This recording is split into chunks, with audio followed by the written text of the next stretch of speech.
আসসালামু আলাইকুম প্রিয় দর্শক, আশা করছি ভালো আছেন। রানারের পক্ষ থেকে সকলকে শুভেচ্ছা। দর্শক, আমাদের মাননীয় প্রধান উপদেষ্টা উনি জাতিসংঘের আহ, অধিবেশনে যোগ দেওয়ার জন্য জাতিসংঘের ৮০তম অধিবেশনে যোগ দিতে আগামী ২১শে সেপ্টেম্বর দিবাগত রাতে নিউ ইয়র্কের উদ্দেশ্যে রওনা হবেন। তো উনি জাতিসংঘের অধিবেশনে যাবেন, এতে আলোচনা করার কি আছে? আসার পরে না হয় আমরা আলোচনা করতে পারি, কিন্তু আগেই কেন এটি নিয়ে কথা বলছি? দর্শক, আমরা বিশ্লেষণ করব, আজকে কথা বলবো আমাদের মাননীয় প্রধান উপদেষ্টা জাতিসংঘে উনি যাচ্ছেন, সেই ওনার সফর সঙ্গী, ওনার যেই সফর সূচি, সেখানে কারা হচ্ছেন তাদের কয়েকজনের নাম দিয়ে তারপরে আমরা বিশ্লেষণ করব যে কেন এই প্রসঙ্গটা নিয়ে আলোচনা করছি। এই সফরে তার সঙ্গে 4জন রাজনৈতিক দলের প্রতিনিধি যাবেন। কে কে যাবেন? এর মধ্যে বিএনপি মহাসচিব মির্জা ফখরুল ইসলাম আলমগীর এবং হুমায়ুন কবির, মানে বিএনপি থেকে 2জন। বাংলাদেশ জামায়াতে ইসলামের নায়েবে আমির ডাক্তার আব্দুল্লাহ মোহাম্মদ তাহের এবং এনসিপির আক্তার হোসেন রয়েছে। বুধবার 17 সেপ্টেম্বর সচিবালয়ে এক প্রেস ব্রিফিং এ এসব তথ্য জানান পররাষ্ট্র উপদেষ্টা মোহাম্মদ তৌহিদ হোসেন। বিষয়টি হচ্ছে, দর্শক, আলোচনার বিষয়টি এই জায়গাতে যে এর আগে কি কখনো দেখেছেন যে রাজনৈতিক দলের নেতাদেরকে সাথে নিয়ে জাতিসংঘের কোনো অধিবেশনে কোনো রাষ্ট্রপ্রধানকে যোগ দিতে, মিত্রদেরকে নিয়ে? কেন এমনটি করছেন আমাদের প্রধান উপদেষ্টা? দর্শক, আমরা এই বিষয়েই আজকে বিশ্লেষণ করতে চাই। দেখুন, যেই জায়গাতে অলরেডি বিএনপি কে কোণঠাসা করতে একটি নতুন মোর্চা গঠন করা হয়েছে, 8 দলীয় মোর্চা, সেইখানে জামায়াত, এনসিপি সহ ইসলামী শাসনতন্ত্র আন্দোলন এবং তথাকথিত ইসলামপন্থী 8টি দল, হ্যাঁ, তারা একটি রাজনৈতিক কর্মসূচি অলরেডি দিয়েছে। আজকে তাদের ঢাকাতে কর্মসূচি চলছে, 7 দলের বিক্ষোভ কর্মসূচি আজকে চলছে। এই 7 দলের মধ্যে জামাত, ইসলামী শাসনতন্ত্র আন্দোলন সহ এনসিপি সহ 7টি দল এখানে রয়েছে। বিএনপি নেই কিন্তু।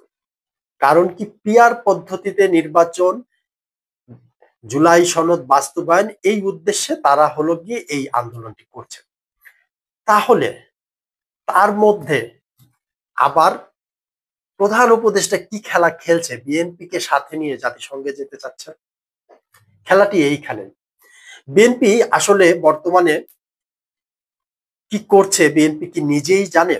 নাকি একটি ছাগলের যখন 3টি বাচ্চা প্রসব করে, আপনারা হয়তো জানবেন যে ছাগলের 2টি বান থাকে, দুটি বাচ্চা 2 পান দুধ পান করে এবং অপেক্ষাকৃত দুর্বল যে বাচ্চাটি থাকে সে লাফালাফি করে।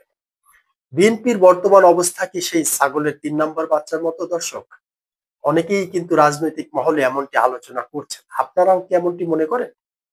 আমরা জানি না, কিন্তু মূল কথা, মোদ্দা কথা যেটা হচ্ছে যে সরকার কোনোভাবেই আওয়ামী লীগকে ঠেকাতে পারছে না, আওয়ামী লীগকে প্রতিহত করতে পারছে না। এমনকি মাইকিং করে,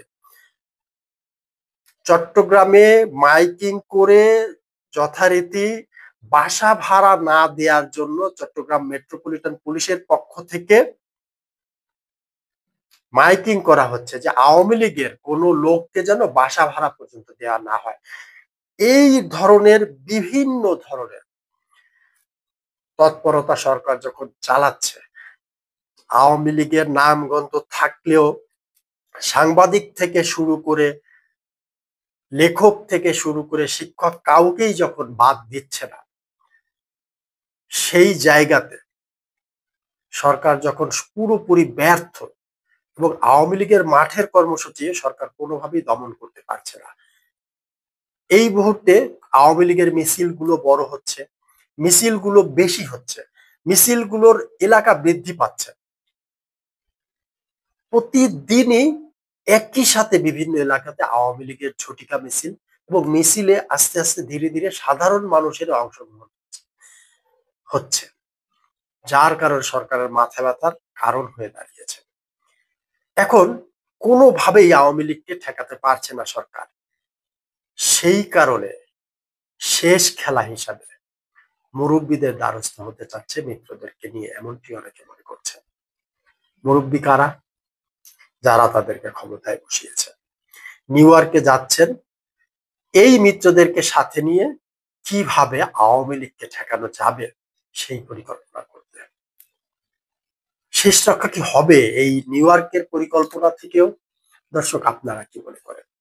অনেকেই এখন মনে করছেন যে সরকার আসলে নিউ ইয়র্কে করুক আর লস অ্যাঞ্জেলসে করুক আর বাংলাদেশেই করুক, পরিস্থিতি যেভাবে দিন দিন সরকারের আয়ত্তের বাইরে চলে যাচ্ছে, তাতে করে হয়তো সম্ভবত সরকারের পক্ষে বেশি দিন আর আওয়ামী লীগকে ঠেকিয়ে রাখা সম্ভব হবে না। দর্শক, আপনারা কি এমনটি মনে করেন? এবং বর্তমানে আওয়ামী লীগের কর্মকাণ্ড যেইভাবে দিন দিন বৃদ্ধি পাচ্ছে, বা তাদের কর্মকাণ্ড যেইভাবে বিস্তৃতি লাভ করছে, তাতে করে যদি এমনটি হয় তাহলে কি খুব বেশি অবাক হওয়ার মতো আছে বলে আপনারা মনে করেন? এবং ইতিমধ্যে গোয়েন্দা তথ্য রয়েছে সরকারের কাছে যে আগামী ডিসেম্বর বা অথবা সেপ্টেম্বরের শেষের দিকে লক্ষ লক্ষ লোকের সমাবেশ ঘটাতে যাচ্ছে আওয়ামী লীগ ঢাকাতে। এবং ঢাকায় যদি আওয়ামী লীগ লক্ষ লোকের সমাবেশ সত্যিকার অর্থে ঘটাতে পারে, আওয়ামী লীগের লগি বৈঠার যে ইতিহাস রয়েছে 2009 সালের 8 সালের, সেই ইতিহাস আসলেই সরকার ফেলে দেওয়ার মতো।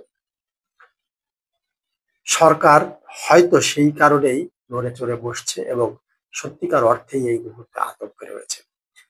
সরকারের একেবারে উচ্চ মহল থেকে নানা ধরনের যেই তৎপরতা লক্ষ্য করা যাচ্ছে, এবং প্রশাসনের উপরে যে ধরনের নির্দেশনা রয়েছে, প্রশাসনকে খুবই সতর্ক অবস্থায় থাকতে বলা হয়েছে। সেই ক্ষেত্রে সত্যিকার অর্থেই সরকারের এই চাপ সরকারের উপরে খুবই টালবাটাল অবস্থার তৈরি করছে, খুবই নাজুক অবস্থার দিকে সরকারকে ঠেলে দিচ্ছে। কি মনে হয় দর্শক, সরকার কি সফল হবে মিত্রদেরকে সাথে নিয়ে মুরব্বীদের কাছে নালিশ করার জন্য, অথবা তাদের পরামর্শ নেয়ার জন্য নিউ ইয়র্কে যাচ্ছে? এমনটি রাজনৈতিক বিশ্লেষকগণ মনে করছেন। আবার সরকার বিরোধী যেই গোষ্ঠীটি রয়েছে তারা মনে করছে মিত্রদেরকে সাথে নিয়ে সরকার তার গডফাদারদের কাছে যাচ্ছে নতুন ষড়যন্ত্র তত্ত্ব করতে। যেটাই হোক, সরকার কি তার উদ্দেশ্যে সফল হবে, নাকি বাংলাদেশ আওয়ামী লীগ আবার ফিরে আসবে তার অতীত ঐতিহ্যের মতো, যেমন ফিরে এসেছিল 75 পরবর্তী বাংলাদেশ আওয়ামী লীগ, যেমন ফিরে এসেছিল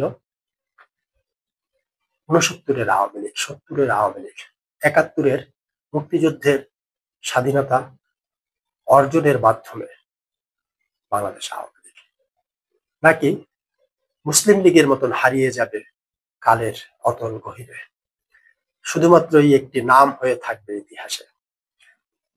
কি মনে হয় দর্শক, আওয়ামী লীগ কি ফিরে আসবে, নাকি মুসলিম লীগের মতন পরিণতি বরণ করবে? এই প্রশ্ন রেখেই আজকের মতো শেষ করছি। ভালো থাকবেন, সুস্থ থাকবেন, দেখা হবে ইনশাল্লাহ আগামী পর্বে। আজকের মতো আল্লাহ হাফেজ।